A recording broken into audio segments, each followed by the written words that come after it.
on drugs has a new battleground, and it is deep in the heart of Wisconsin's great northwoods. Drug traffickers with ties to Mexican cartels are setting up shop in our state, in our national forests. And Fox 6 investigator Brian Polson got an exclusive invitation to see what's left of one massive pot farm near Clam Lake. That's right, Brad and Ann. In just the past 4 years, state agents have wiped out more than $70 million worth of marijuana grown on the same public lands where you go to hunt, hike, and camp.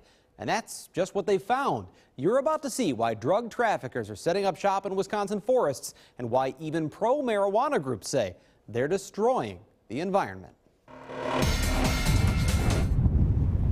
About 30 miles from Lake Superior, where the locals build monuments to Muskie,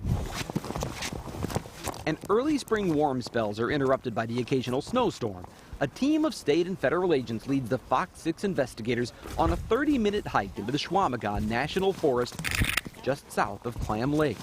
It's the path to what was once a well-hidden marijuana farm. They'll put mud and dirt up on top of their tree stumps that they've cut in the area so that they're not as easily detectable by the air. There is no large field, but a series of smaller sites scattered throughout the forest to make them harder to spot from above. Circular pits remain where the weed was once planted. And there's something else. A lot of these small trees like that, that's what they use to cut to make their bunks.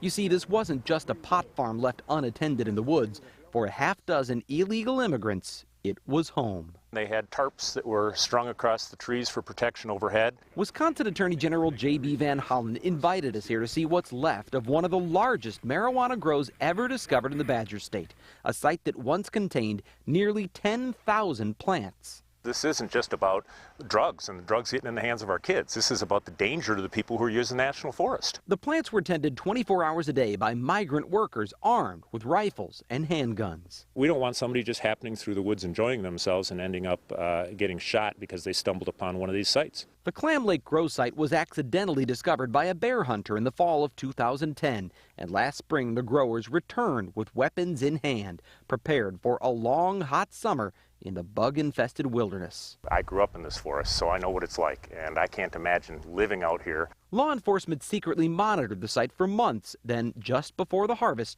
police moved in. Last August, more than 200 members of local, state, and federal agencies raided the camp in the middle of the night. They ran fast. There was a frying pan still on the stove with jalapenos and the like in there. Police got one of the growers that night, then captured 5 more the following day. These people are conscripted into labor. They're brought in from Mexico, smuggled in. Most of them are Mexican nationals. They're not legally in the country. The biggest fish caught in this raid, Norberto Burciaga, a resident of St. Paul, Minnesota, and the only American citizen in the bunch. Burciaga was the so-called lunchero, a runner who delivered food and supplies to the field workers, and the only person allowed to know the location of every grow site. It's important for me because we're going a little higher up the chain. And ultimately what we want to do is to keep these things from occurring at all. And if you get somebody a little higher up the chain, you got a chance that they may roll on some of the people they're working for. Over the past 4 years, the Wisconsin Department of Justice has investigated at least 8 grower-occupied pot farms in the Northwoods. 2 in 2008, 2 more in 2009, another pair of grows in 2010, and 2 more again last year. The largest was a 15,000 plant operation in the Nicolet National Forest northwest of Green Bay in 2010. That grow led investigators to a processing house in Seymour, where they arrested a dozen men and found tons of marijuana being dried and prepared for shipment. Since 2008, investigators have put 19 growers in federal prison and hauled away more than $70 million worth of marijuana. It's all about the money. But state agent Dave Spakowitz says this is likely just the beginning. They are bringing their tactics or their methods of operation from California, which they refined. You've got to be moving tactically. And so earlier this year, the Department of Justice invited agents from Utah to train officers all over the Midwest on dealing with grower-occupied pot farms. I believe Wisconsin is seeing a lot of what we were seeing some years ago, say 4 or 5 years ago. It's simple business. Produce it here, sell it here, They don't have all of those concerns about transportation and law enforcement detecting they're moving, ton quantities of marijuana off the border. Jack Riley is head of the DEA's Midwest region, and he says evidence gathered in the Northwoods has helped them draw connections to larger drug trafficking organizations in California, which are linked to one of the most notorious drug cartels in the world, the Sinaloa cartel, headed by Chapo Guzman. In my opinion, the Mexican organizations, as we know them today, are probably the most vicious, well-organized criminal entities we've ever seen, and maybe the world's ever seen.